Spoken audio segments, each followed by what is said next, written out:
হিন্দু ধর্মে রূপাকে একটি বিশুদ্ধ এবং কার্যকর ধাতু হিসেবে বর্ণনা করা হয়েছে। বিশ্বাস করা হয় যে রূপার উৎপত্তি ভগবান শঙ্করের চোখ থেকে।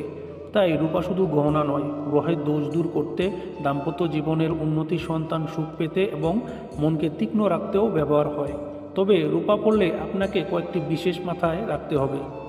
এমন পরিস্থিতিতে চলুন জেনে নেওয়া যাক রূপার চেন পরার উপকারিতা এবং কি কি সাবধানতা অবলম্বন করা উচিত।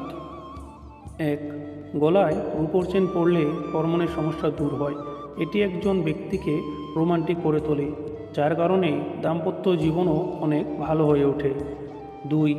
রৌপ্য আপনার অগ্রগতিতে একটি গুরুত্বপূর্ণ ভূমিকা পালন করে। আপনি যদি আপনার পকেটে একটি বর্গাকার রূপোর টুকরো রাখেন, তবে জীবনে উন্নতি শুরু হয় এবং আপনি প্রতিটি ক্ষেত্রে সাফল্য পান। 3. দুর্বল শুক্রের কারণে যদি আপনি সন্তান লাভের সুখ পেতে না পারেন, তবে রূপা আপনার সমস্যার সমাধান করতে পারে। রূপার পাত্রে দুধ গরম করুন এবং সেই পাত্রে রেখে ঠান্ডা করুন, তারপর সেই দুধ পান করুন।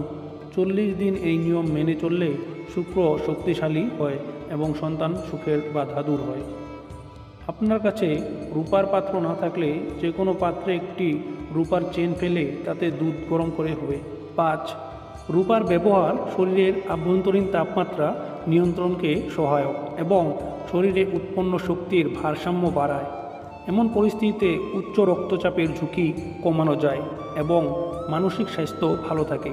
সেই সঙ্গে দুশ্চিন্তার মতো মানসিক রোগের চিকিৎসাও রূপার ব্যবহার সহায়ক বলে মনে করা হয়। 6. রূপা যে কোনো বিষয়ে সংস্পর্শে আসার সাথে সাথেই এর প্রাকৃতিক রং বদলে যায়। উদাহরণস্বরূপ, আপনি যদি সিলভার, রূপার চেন বা অন্য গয়না পরছেন, তার রং যদি নীল বা গাঢ় হয়, তাহলে এটি আপনার শরীরে সোডিয়ামের মাত্রা বৃদ্ধির লক্ষণ। এমন পরিস্থিতিতে আপনার খাবারে লবণের পরিমাণ কমাতে হবে। 7.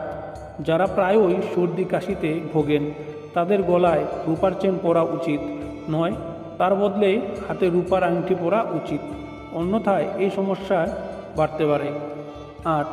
রূপা তার প্রাকৃতিক বৈশিষ্ট্যের কারণে স্বাস্থ্যের জন্য অনেক বেশি উপকারী, কিন্তু কিছু বিশেষ পরিস্থিতিতে তা ক্ষতিকারকও হতে পারে।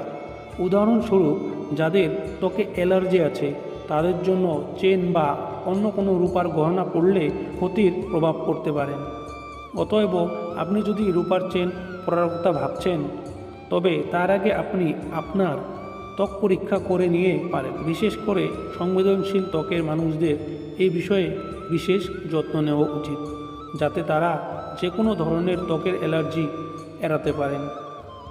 প্রিয় বন্ধুরা, ভিডিও দেখার জন্য অসংখ্য ধন্যবাদ।